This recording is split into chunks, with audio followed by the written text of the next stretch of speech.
events.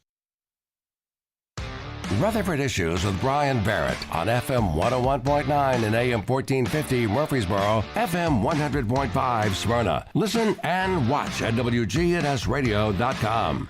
Rutherford Issues is powered by Middle Tennessee Electric. Hey, here's some energy-saving tips during the hot summer months.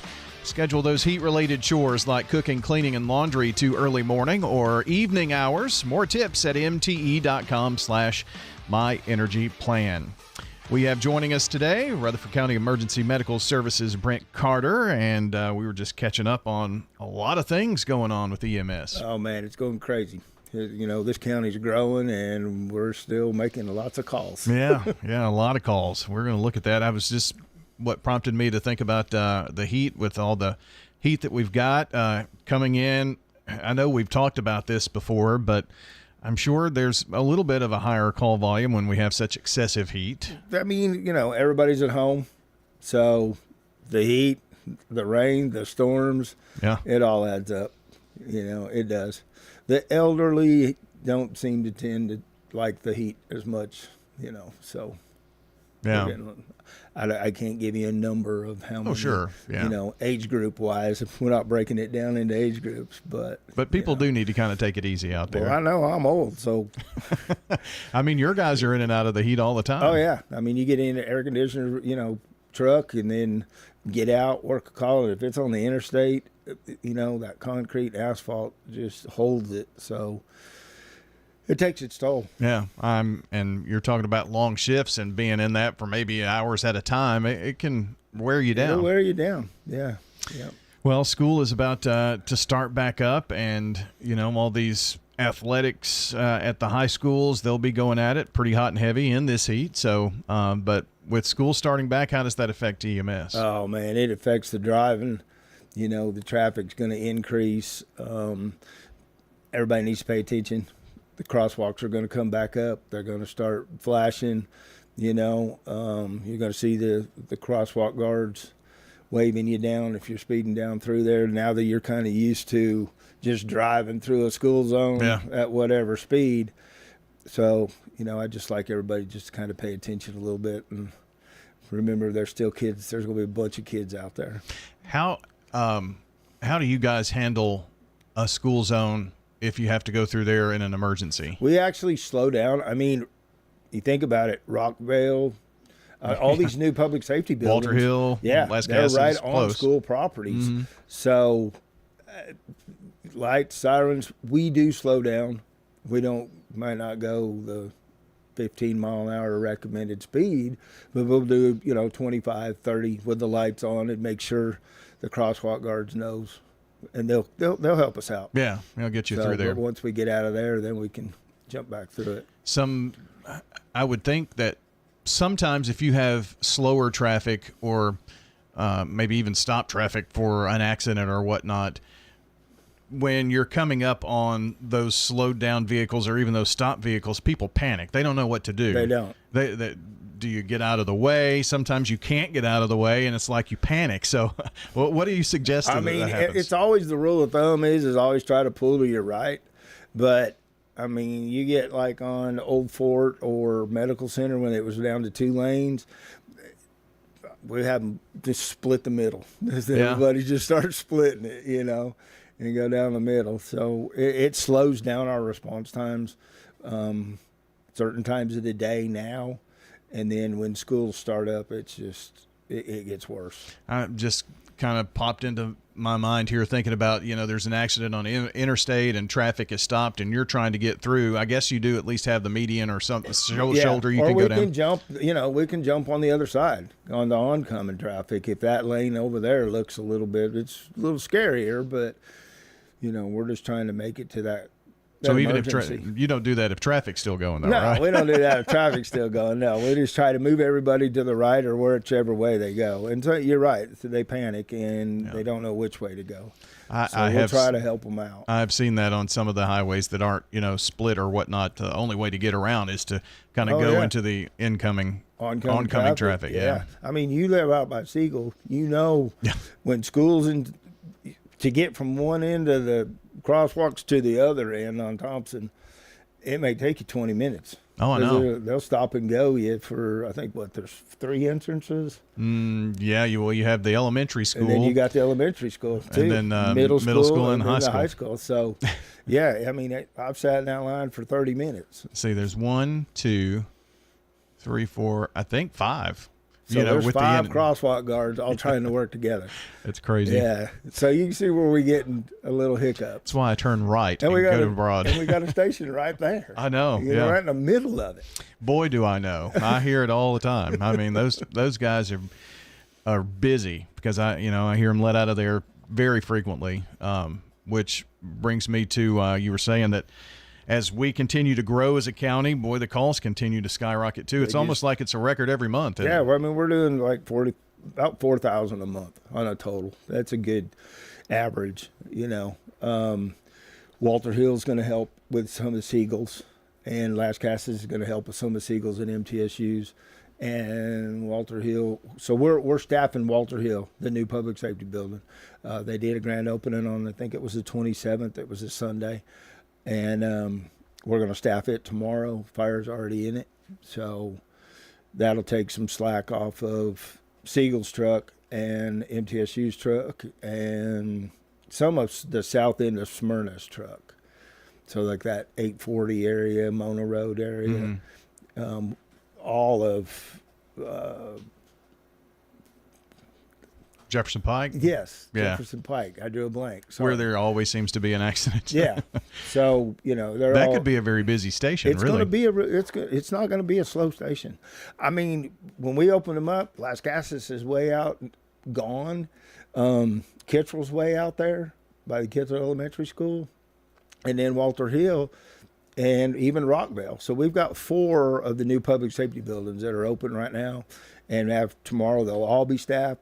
But like you and I were talking earlier, I mean, Rockvale, Kittrell, and Las Casas have been open for the month of June. They averaged about 100 calls.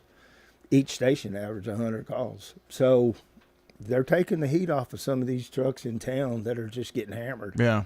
And again, with around 4,000 calls per month, that's 17 trucks. Yeah. Doing 4,000 a month. I mean, do the math. They're tired when they're done with their shift. So, I mean, is it, almost as soon as you end one call, you probably get another, Some way it of seems. them get that way. Yeah. I mean, they're averaging right now about 125 calls a day, a 24-hour period. So that's a shift. It's 24 hours. And they're averaging 125 right now with 17 trucks. So when Walter Hill opens up tomorrow, that'll be 18 trucks that we've got running 911 calls. And they're scattered all over. So these, and Brent Carter's with us, Rutherford County EMS. When we added these new stations, did we get new trucks for those? Yeah, we'd already had them ready to go. All we were doing was looking for staff to make sure they were all staffed. And when they opened them up, we didn't want them sitting. Because the public, they don't want to see a brand new station and no ambulance able to come out of it. So it's taken us a little while, but like I said, they opened it up, I think, Sunday, and then we're going to staff it tomorrow. Well, it's good to know that we didn't just take a truck from, Murfreesboro and move it out to Kittrell or something. No. We added that. So that's going to help. We had a new truck. We had new 4, it'd be there's 4 shifts. 2 people per shift, so that's 8 new people and a new truck. Now they might have rotated, the new people coming in might get to town, and some of the town people may have went to Kittrell or Las Casas, but because they had a choice if they wanted to stay where they were at or move to the new station. Some of them moved to the new stations, and some of them just wanted to stay where they at. Outside of the 4 current public safety buildings, how many total stations or whatever do you have? I mean, that's outside of that. So we got what? For the locations where you kind of dispatch from. So we got one on Old Salem over there by the jail.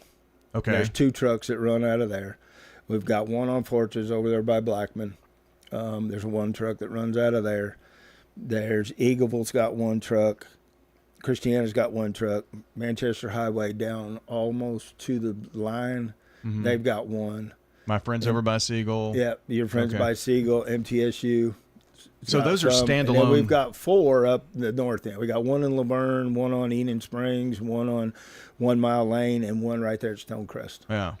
I didn't mean to put you on the No, spot. I you're know fine. you're trying to I take was the just county. trying to figure out which order I was going to go in to tell you. Plus the new, the 3, 1, 2, 3, 4, plus the new 4 public safety buildings. Right. The other buildings are kind of standalone just for ambulance? Yes, sir. Okay. Yeah. Yeah, they're just ambulance. The public safety buildings are the only ones that have the fire in there with it.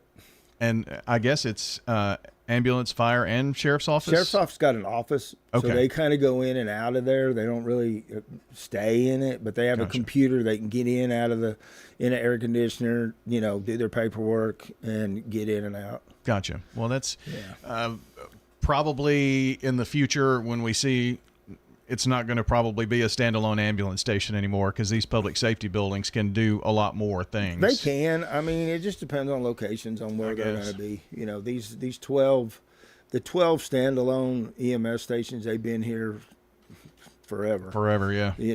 So and the people are used to it. The community's used to them. We get walk-ups at all of them. We get show and tells. Knock on the door. Hey, can I see the ambulance? Kind of thing. So I didn't think about walk-ups. People actually go in if they need something. They drive up or walk up right up to the station. If they'll bay door open, they see an ambulance there, and they're having chest pain or whatever, shortness of breath, they'll pull right into your driveway. And I've had a lot of them. Interesting. I for some reason didn't think about that being a thing. So yeah, I mean, they're wanting care. It's better than fighting the traffic, driving speed limit into a hospital. If it's an emergency, might as well get medical care right there on the spot. And they obviously know where to go. It's in their community. It's in their community, and that's what's the cool thing about it. I mean, during the holidays, you get trick-or-treaters coming to the station and, all kinds of stuff. So it's kind of cool having them standalone ones.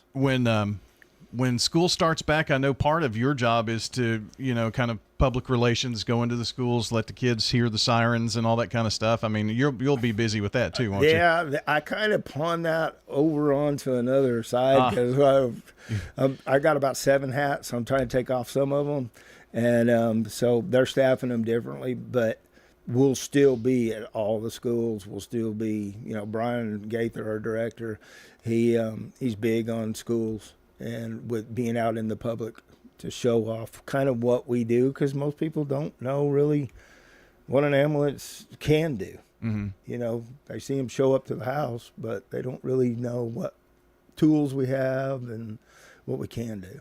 Well, I know the kids always like to turn on the sirens. Oh, yeah, they always like the blinking lights and the noise, Anything to make noise. Yeah, the air horns. Yeah. And that just brought something to mind as well. As cars become more sophisticated and keeping out outside noise, you've got to have something to alert. Oh yeah, the I've air noticed horns, the sirens. They're all part of it. So if the lights are blinking, you better have you have your sirens on. But we also have them air horns that just kind of wake them up and remind them, hey, get over to the right. Yeah, but isn't that a problem as we make cars more soundproof? Oh, yeah. It's a big You can't problem. hear the outside. And then people walking around with headsets on or ear plugs, or not plugs, but, earbuds, with their music playing in them, in a nice, quiet car. Yeah, there's problems. That's why when they realize there's blinking lights right behind them, most of them panic and don't know what to do because it scared them. Is there any new technology out there? I don't know. I have no idea. It's interesting. It's almost like you need to shake the car somehow. Put bumpers on the front.